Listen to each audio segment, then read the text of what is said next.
Hello, aujourd'hui je vous retrouve dans une nouvelle vidéo dans laquelle on va parler de typographie et dans laquelle je vais vous partager deux manières de créer vos propres typographies. J'ai eu envie de faire cette vidéo parce que en ce moment je suis en train de créer une typographie pour un projet personnel avec une amie et je me suis dit que tant qu'à travailler là-dessus, c'était une bonne occasion de vous partager comment on peut faire quand on veut créer sa propre typographie, que ce soit pour un projet personnel ou pour un projet client. Donc moi j'ai deux outils à vous présenter qui sont des outils je crois gratuits, en tout cas qui ont une version gratuite. Le premier ça va être Calligrapher qui est du coup un site internet qui propose une manière de créer ses propres typographies. Et le second, c'est l'application FontSelf sur iPad. Donc dans les deux cas, le principe est à peu près le même, c'est-à-dire que vous allez avoir une grille sur laquelle vous allez avoir les différents éléments, donc les lettres, les chiffres, la ponctuation, etc. De la typographie que vous allez créer. Enfin, en gros, c'est une grille qui va être présentée en dessous.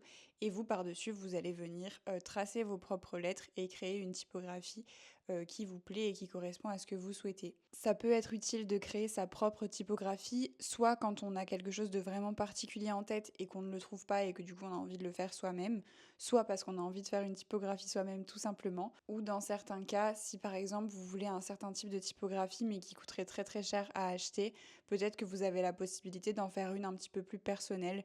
Je sais que en ce moment, entre guillemets, c'est la grande tendance des typographies un petit peu abstraites, très originales, etc. Et ça, c'est typiquement le genre de typographie. Je sais même pas si on peut les trouver et les installer ou s'il vaut mieux directement les faire soi-même.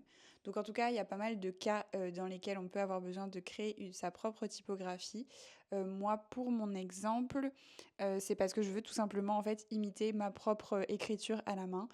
Même c'est un peu plus compliqué que ça parce que vous le verrez si je me filme en train de le faire, je vais écrire de la main gauche alors que je suis droitière parce que pour le style de typographie que je veux faire, je veux avoir un rendu un petit peu imparfait et en fait si j'écris de la main droite, je n'arrive pas à mal écrire de la main droite. Donc je vais écrire de la main gauche pour avoir un rendu imparfait qui est volontaire. Et du coup, je vais vous montrer comment je fais pour créer cette typographie-là et ensuite comment ça se passe pour pouvoir l'utiliser, la régler, etc., etc. Donc pour pouvoir vous partager tout ça, ce que je vais faire, c'est que je vais soit insérer l'écran de mon iPad et vous montrer ce qui se passe sur l'écran de mon iPad, puisque du coup pour l'application FontSelf, moi je travaillerai sur mon iPad. Je ne sais pas si vous allez demander la référence, mais je ne la connais pas. C'est un iPad qui date de 2020 et je pense que c'est un 11 pouces. Peut-être quelque chose comme ça. Et c'est un iPad Pro en tout cas, ça c'est sûr. Mais en réalité, il n'y a aucune... comment dire. Vous pouvez le faire avec vraiment tout type d'iPad, il n'y a pas du tout de prérequis.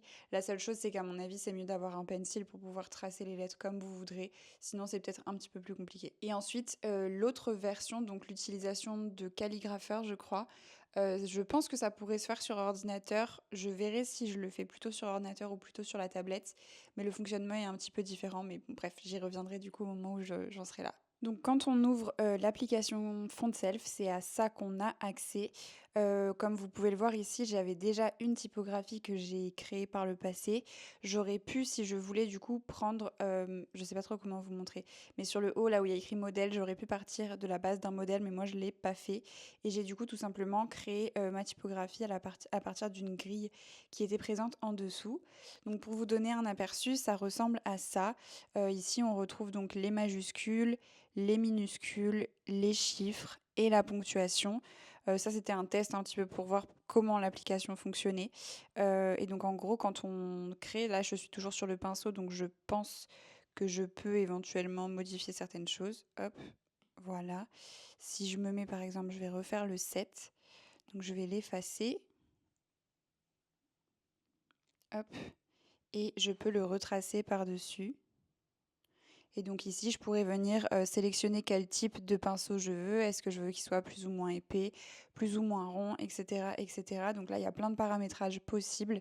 Ici, on voit que ça n'irait pas vraiment parce que entre mon 6 et mon 7, il y a une grosse différence d'épaisseur, donc ça irait pas vraiment. Et juste au-dessus, on a l'aperçu de comment rendre la typographie appliquée sur une phrase un petit peu au hasard. Donc là, sur l'exemple, la version, comment dire, avec les lettres minuscules ne me déplaît pas. Par contre, la version avec les lettres majuscules, j'aime pas du tout. Après, c'est aussi quand c'est sa propre écriture, on a toujours un regard qui est un peu différent.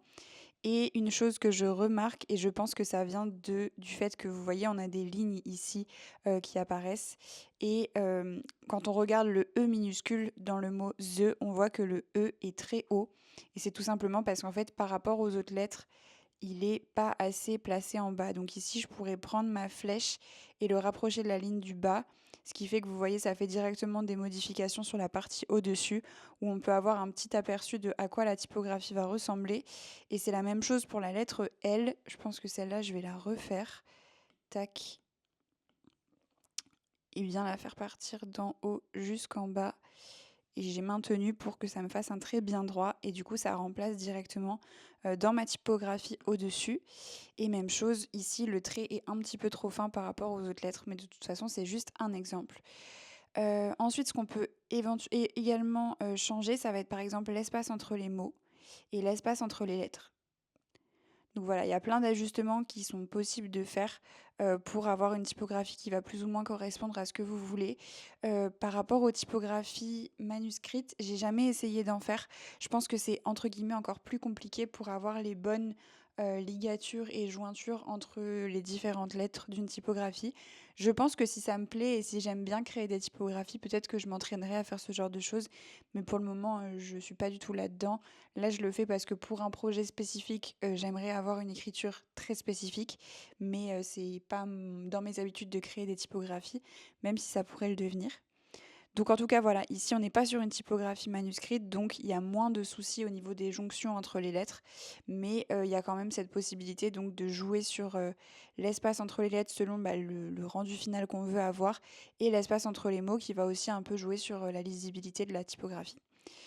Voilà, et donc une fois que j'ai terminé ma typographie, si je voulais l'exporter, là c'est là que j'ai le doute sur est-ce que je peux le faire avec la version gratuite ou non. Mais sinon, je pourrais donc exporter ma police en OTF et l'installer directement sur mon iPad. Donc je vais le tenter, mais voilà, je pense qu'il faut le télécharger. Donc ce serait un paiement de 15 € que je ne vais pas faire visiblement pour le moment. Donc en tout cas, j'imagine qu'à partir du moment où on clique sur exporter la police, ça nous crée un fichier OTF que derrière on peut envoyer sur un ordinateur, etc. etc. Si jamais vous vouliez revendre votre typographie, j'imagine que c'est aussi possiblement le cas. En tout cas, moi, c'est pas forcément ça que je veux faire pour le moment. Moi, je veux juste pouvoir l'utiliser et en gros, ensuite, par exemple, si Ensuite, par exemple, si je l'installe sur Illustrator, pouvoir écrire à la main, enfin, je veux dire taper au clavier et que ça représente mon écriture manuscrite quand je serai dans Illustrator, sans que j'ai besoin de moi vraiment tout faire à la main. Du coup, un petit peu plus tard, je me suis occupée d'acheter l'application FontSelf qui est donc à 15 € et qui est un achat unique pour pouvoir refaire à nouveau la typographie que je voulais faire, donc qui n'est pas du tout dans le même style que l'autre, que je souhaitais donc un petit peu imparfaite, comme celle que je vous ai montrée juste avant. Donc j'ai utilisé l'iPad, j'ai choisi un modèle de typographie sans sérif de mémoire et assez fine. Et avec le recul d'ailleurs, j'aurais peut-être dû choisir de faire une typographie un tout petit peu plus épaisse. Mais donc je me suis occupée à tracer les lettres de la main gauche. C'était franchement super difficile. Je ne suis pas du tout ambidextre et j'ai vraiment dû m'y reprendre à de très très nombreuses fois pour la plupart des lettres pour réussir à faire quelque chose qui soit au moins à peu près droit, sans trop de cafouillage, etc. Et ça arrivait que je sois obligée d'utiliser ma main droite, soit pour effacer des petits bouts qui me plaisaient pas, soit pour faire certaines courbes parce qu'il y a des choses qui étaient vraiment difficiles à faire. Je sais que le cul, je l'ai fait à la main droite et j'ai essayé de faire sinon le plus possible à la main gauche. Mais je dois reconnaître que ça m'a quand même pris pas mal de temps. Là, du coup, j'étais uniquement sur la partie des lettres capitales et je crois que rien que les lettres capitales m'ont pris une demi-heure. Après, je crois que au plus je m'entraînais avec la main gauche, au plus j'étais à l'aise et j'ai été un petit peu plus vite sur la partie des lettres en minuscules. Mais vraiment, ça m'a pris beaucoup de temps de réussir à avoir un rendu qui me plaisait avec la main gauche, même si c'était le but de ne pas avoir quelque chose de parfait. Mais c'était difficile de trouver ça quand même joli et de se projeter dans ce que ça allait pouvoir rendre. Donc j'avais gardé des lignes en dessous pour me servir de repère, notamment en termes de hauteur des lettres, parce que même si encore une fois ici on n'était pas sur une typographie parfaite, j'avais quand même envie qu'elles soient plus ou moins alignées les unes avec les autres. Mais au final dans le rendu, j'aurais bien aimé, j'avoue, qu'elles soient légèrement décalées, légèrement tournées, etc. Et c'est quelque chose que j'aurais pu faire directement dans FontSelf. que de les positionner d'une manière ou d'une autre. Le souci, c'est que par rapport à si je le fais, entre guillemets, toute seule derrière dans Illustrator, si par exemple je décide que le Y va être tourné vers la droite, derrière mon Y sera toujours tourné vers la droite. Et il peut se passer qu'il y ait 2, 3, voire même 4 lettres d'affilée dans un mot qui soient positionnées dans le même sens. Donc ça m'allait pas trop comme solution. Et j'ai préféré laisser les lettres telles quelles, on va dire. Et si je veux faire des modifications par la suite, je les ferai directement dans Illustrator ou dans Procreate. C'est ce que j'ai fait du coup sur le premier test que vous verrez à la fin de la vidéo. Et donc, après avoir passé vraiment très très longtemps sur les lettres capitales, je suis enfin passée aux lettres manuscrites.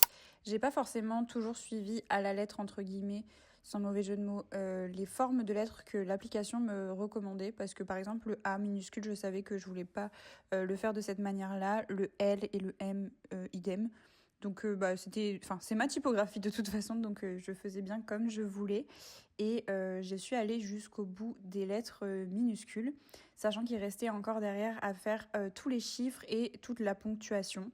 Donc comme je l'ai déjà dit, c'était vraiment très long de faire la totalité de la typographie. Après, j'ai pas de regrets parce que je suis assez contente du rendu final et de comment ça donne.